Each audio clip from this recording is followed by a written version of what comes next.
طبعا يا قلبي انا اكيد على المايك ابو علي سبع الموسيقى عشان يكون ذا الاحداث ولد الاحداث ابو جبل طيز السامره وذاك الحدث الثاني ابو ايهاب عشان ابصم وياه طفره وابو ايهاب قبل انزل لايك يعني باعتباره وحذف باعتباره خضوع.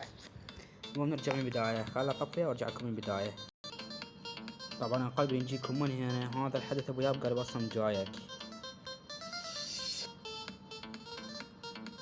عرفت السموه علق لحظه بس خل اطفي ارجع من جديد. طبعا يا قلبي هذا ابو ايهاب الحدث قال هنا بصم جايك. المهم هنا انا جيته واحدة اثنين ثلاثة أربعة خمسة ستة سبعة ثمانية جاب طيز أبو جبل درع سوا مرة. المهم مستمرين أنا وياه مستمرين جانا هذا طيز أبو إيهاب.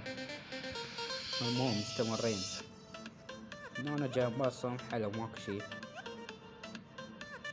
مستمرين هم اثنين عياني واحد مستمرين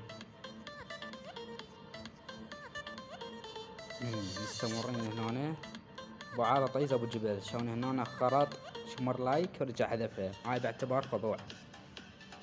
المهم هنا عرفت هذا طيز ابو جبل كذا هذا ابو ايهاب هم جاي موصل وانا ابو ايهاب طفر يمكن سرقت 10 مايكات هيج راح شرد. استمرين يا قلبي